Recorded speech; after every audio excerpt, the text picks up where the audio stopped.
ఇప్పుడే country delight యాప్ని download చేసుకోండి. Download the country delight app now. Story పెట్టుకొని చాలా ఇయర్స్ తిరిగారంట కదా సార్ మహేష్ బాబు దగ్గర. ఈడియట్ దేనికో చేద్దాం. Idiot okay. నాకు ఇదే ప్లేస్లో ఇదే ఫ్లోర్లో అప్పుడు ఈ లిఫ్ట్ ఉండేది కాదు. ఇక్కడ కూర్చుని నేను పూరి జగన్నాథ్ నాకు 2 కథలు చెప్పాడు ఒకేసారి. ఈడియట్ ఒకటి, శివమణి ఒకటి, 2 కథలు చెప్పాడు. ఈడియట్ నచ్చి మహేష్ బాబు దగ్గర తీసుకెళ్ళాను. రెగ్యులర్గా అప్పుడు మహేష్ బాబు దగ్గరికి వెళ్ళేవాడిని తనతోటి సినిమా చేయటానికి. అప్పుడు తను అర్జున్ సినిమా గుణశేఖర్ది సెట్స్ వేసి ఆ టెంపుల్ సెట్ వేసి రెగ్యులర్గా వెళ్ళేవాడు అనమాట. ఒక టైంలో అదే మహేష్ బాబు తోటి ఎన్టీఆర్ తోటి దేవుడు చేసిన మనుషులు రీమేక్ చేద్దాం అప్డేట్ చేసి కొత్తగా అని కూడా తిరిగాను నేను. వాళ్ళిద్దరిని కలిపి చేద్దాం అనే దాంతో అది మెటీరియల్ చాలా. తర్వాత ఈడియట్ చేద్దాం అనుకునే టైంలో ఎన్నిసార్లు చెప్పినా మహేష్ బాబుకి ఎక్కడో కనెక్ట్ అవ్వట్లేదు డైరెక్టర్. సరే అంత శివమణి కూడా చెప్పాడు. ఇక లేట్ అయిపోతుంది చంటి గారు ఇది. ఈ లోపల పునీత్ రాజ్ కుమార్ కన్నడంలో చేసుకొచ్చేస్తానని వెళ్ళి చేశాడు అనమాట. అది సూపర్ హిట్ అయిపోయింది. అది సూపర్ హిట్ అయిపోయిన తర్వాత తనకి ఇక్కడికి వచ్చి తన సొంతంగా చేసుకున్నాడు. ఎవరు ఈడియట్ వేరే ప్రొడ్యూసర్సు. అదే ఆయన అప్పట్లో ఇప్పుడున్న ఒక మినిస్టర్ వైజాగ్ తాలూకు అయితే ఆ ప్రొడ్యూసర్ ఆయన ఇంకొకరు కలిపి పూరి కలిపి చేసుకున్నారు. ఓకే. ఆ సినిమా ఎంఎల్ కుమార్ చౌదరి పేరు చెప్పి అప్పుడు అవును ఈడియట్ చేశారు. అది సూపర్ డూపర్ హిట్ అయిపోయింది. అవును. అక్కడి నుంచి రవితేజ వేరే రవితేజ లాగా ఉన్నాడు. పూరి కూడా వేరే పూరి అయిపోయాడు. రవితేజ 2 బాగా ఎగినాయి అనమాట. అలా మార్చేస్తారు లైఫ్నే. ఒకడికి నచ్చను కాదు ఇంకొకరికి నచ్చితే ఎలా ఉంటుంది అనేది. అది అట్లా చేతికి వచ్చిన మంచి మంచి స్టోరీస్ చాలా వదులుకున్నారు మీరు. చాలా వదులుకోవటం అంటే నా ఐ మే బి రాంగ్. నా చేతిలో నుంచి వెళ్ళినంటే ఐ మే బి రాంగ్ అయ్యి ఉండొచ్చు. అన్నీ ఎట్లా వెళ్ళి తర్వాత ఆలోచిస్తూ ఉంటుంటే మనం ఎందుకు ఒక స్టెప్ ఇలా ముందుకు వెళ్ళలేదు అని ఇప్పుడు అనిపిస్తూ ఉంటుంది. కానీ అప్పుడున్న స్టేజ్ వేరు. అవును. కానీ 2 సినిమాలకు వరుసగా ఆర్తి అగర్వాల్నే మీరు కంటిన్యూ చేశారు. రాముడు అనే దానికి ఆ రాముడికి ఆర్తి అగర్వాల్కి పెద్ద ఫ్యానా మీరు? అసలు కాదు. ఆర్తి ఎన్టీఆర్ ఇంద్రా సినిమాలో యాక్ట్ చేస్తుంది అప్పుడు కలిసిందావరా కాదు నువ్వు నాకు నచ్చావు సినిమాలో హీరోయిన్ ఆర్తి. అప్పుడు ఇంద్రా సినిమాకి ఇప్పుడు మా సినిమాకి ఎన్టీఆర్ పక్కన ఎవరు బాగుంటారని అప్పుడు తన చార్మిని తీసుకొచ్చాను నేను. ఫస్ట్ చార్మి ఉంది కదా, చార్మిని తీసుకొచ్చాం ఎన్టీఆర్ పక్కన. ఫోటోషూట్ చేసాం, అన్నీ చేసాం. ఇద్దరిని పక్కన పెట్టి ఇది చేసేటప్పటికి ఆఫీసులో చాలా జోకులు వేశారు. ఈ అమ్మాయి లావుగుండి అప్పుడు తారక్ కూడా కొంచెం లావుగుండేవాడు కదా. వీళ్ళిద్దరిని పెట్టి సినిమా అనేటప్పటికి అందరూ ఇది చేశారు. సరే ఇంకో 1 month షెడ్యూల్ ఉంది కదా అని చెప్పి ఈ అమ్మాయి చేత కొంచెం జిమ్ చేయించి కొంచెం తగ్గించడానికి ట్రై చేద్దాం అని చెప్పి అని అనుకున్నాం. ఇట్లా ఉన్న ప్రాసెస్లో గోపాల్ ఏమన్నాడంటే ఆర్తి పెట్టాం కదా, ఆర్తిని పెట్టేద్దాం దాంట్లో చిరంజీవి గారి సినిమాలో. అప్పటికి ఇంకా ఇంద్రా సినిమా కూడా ఇంకా షూటింగ్ ఇంకా స్టార్ట్ అయినట్టుంది అప్పుడు. ఓకే. లేకపోతే మాది ముందు స్టార్ట్ అయింది.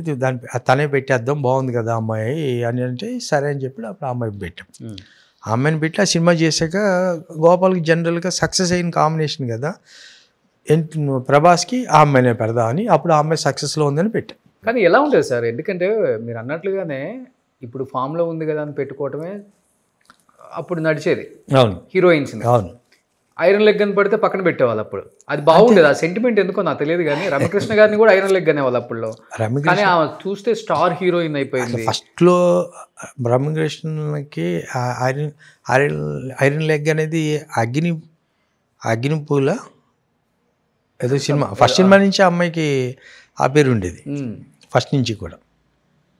కానీ చూస్తే తర్వాత మంచి ఆర్టిస్ట్ కదా, స్టార్ హీరోయిన్ అయిపోయింది.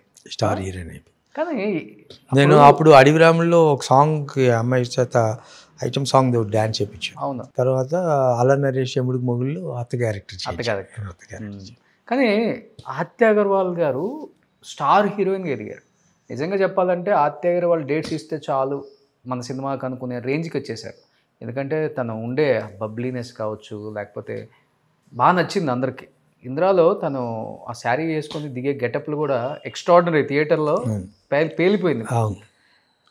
అంత స్టార్ హీరోయిన్ ఒక్కసారిగా పతనమో లేకపోతే సినిమాలు రాకపోవటమో లేకపోతే కెరీర్ పాడైపోవటమో ఓన్లీ ప్రేమించి మోసపోయిందా లేకపోతే మోసం చేసి ప్రేమించాము అని చెప్పి అమ్మాయికి బ్యాడ్ గైడెన్స్. ఆ అమ్మాయి పేరెంట్సే బ్యాడ్ గైడ్, ఫాదరే ఆ అమ్మాయికి వెళ్ళను అంతే. అవునా? అంతే, సరైన గైడెన్స్ లేక ఆ అమ్మాయికి. సో ఇంకా అది వాళ్ళ ఫ్యామిలీ మ్యాటర్స్ అండి. ఇంకా అంటే తండ్రి అనేవాడు కూతురు లైఫ్లో వెళ్ళని ఎట్లా అవుతారు సార్? అంటే మన మార్నింగ్ 9 o'clock కాల్ షీట్ వేసుకుంటే హీరోయిన్కి 9 o'clock కాల్ షీట్ చెప్తే నువ్వు కొంచెం లేట్గా వెళ్ళి కానీ స్టార్డమ్ మెయింటైన్ ఇట్లా కొంచెం రాంగ్ గైడెన్స్ చేసేవాడు అంట అతను డైరెక్ట్గా. ఈ మేకప్ మ్యాన్లు వాళ్ళ మేనేజర్లు చెప్పేవారు, ఏంటి ఇంకా రాలేదు, స్టార్ట్ చేయాలని. ఏం చేయండి సార్, వాళ్ళ ఫాదర్ హెల్దీగానే కంగారే ఉందని ఉండని చెప్పి పంపట్లేదండి అని చెప్పేవారు.